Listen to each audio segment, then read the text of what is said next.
সন্ধ্যা হলেই আমাদের গৃহিণীদের একটাই টেনশন, বাচ্চাদেরকে কী নাস্তা দিব। আসসালামু আলাইকুম, আপনারা সবাই কেমন আছেন? আজকে আমি মাত্র 100 টাকা খরচ করে কীভাবে 500 টাকার নাস্তা বানিয়ে ফেললাম সেটাই আপনাদের সাথে একটু শেয়ার করি। প্রথমে একটা শিলপাটা নিয়ে নিলাম, শিলপাটার ভিতরে 3-4টা দিয়ে দিলাম কালো গোলমরিচ, আর দিয়ে দিলাম 1/2 টেবিল চামচ জিরা, 1/2 টেবিল চামচ ধনিয়া, 2টা এলাচ।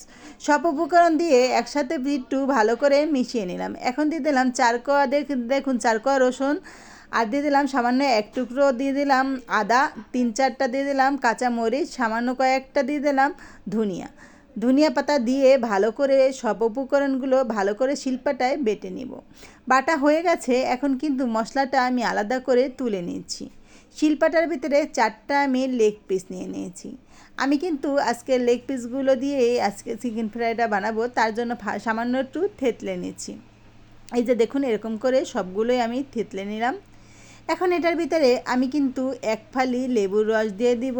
এই যে দেখুন, আপনারা চাইলে এখানে সয়া সসও দিতে পারেন, আমার কাছে সয়া সস নাই, তার জন্য কিন্তু আমি এখানে লেবুর রসটাই দিয়ে দিলাম।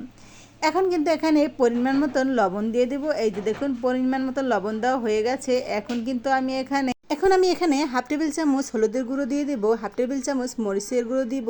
দিয়ে সব উপকরণ একসাথে হাত দিয়ে ভালো করে মিশিয়ে নেব।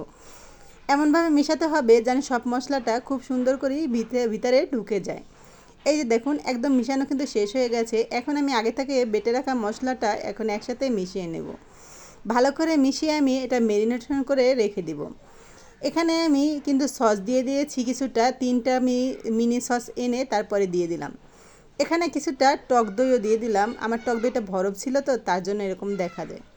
সব উপকরণ দেওয়া শেষ, আমি 1 ঘন্টার জন্য রেস্টে ফ্রিজে রেখে দিলাম। 1 ঘন্টার পরে চুলার ভিতরে আমি তেল বসিয়ে দিলাম। তেলটা দেখতেছি যে তেলটা গরম হয়েছে কিনা, দেখি তেলটা ভালো করেই গরম হয়ে গেছে। এখন আমি এই চিকেন ফ্রাইটা ভালো করে আবার একটু মিশিয়ে নিলাম।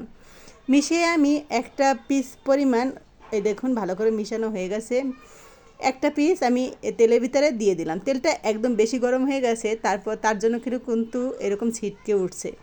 আপনারা খুব সাবধানে দেওয়ার চেষ্টা করবেন, না হলে কিন্তু তেল উঠে শরীরে উঠতে পারে। চুলার আঁচটা কিন্তু এই পর্যায়ে মিডিয়াম আঁচে থাকতে হবে। তারপর আমি একটু সেদ্ধ হওয়ার জন্য ঢেকে দিলাম। এই যে দেখুন, উল্টে পাল্টে দিলাম। চিকেন ফ্রাইটা কিন্তু খুব সুন্দরভাবেই হয়েছে, আর কিন্তু ঘেরানটাও খুব সুন্দর আসতেছে। উল্টে পাল্টে কিছুক্ষণ পর আমি একটা টিস্যু পেপারের ভিতরে কিন্তু চিকেন ফ্রাইটা তুলে নিলাম। আর কিন্তু আমি আজকে রুটিটা কিন্তু বানাইনি, দোকান থেকে আপনাদের ভাইয়া কিনে আনছে নান রুটি, আর এই চিকেন ফ্রাইটাই কিন্তু আমি বাসায় তৈরি করে ফেলেছি। আজকের ভিডিওটা আপনাদের কাছে ভালো লাগলে অবশ্যই লাইক, কমেন্ট, সাবস্ক্রাইব করে আমার পাশে থাকবেন। আল্লাহ হাফেজ।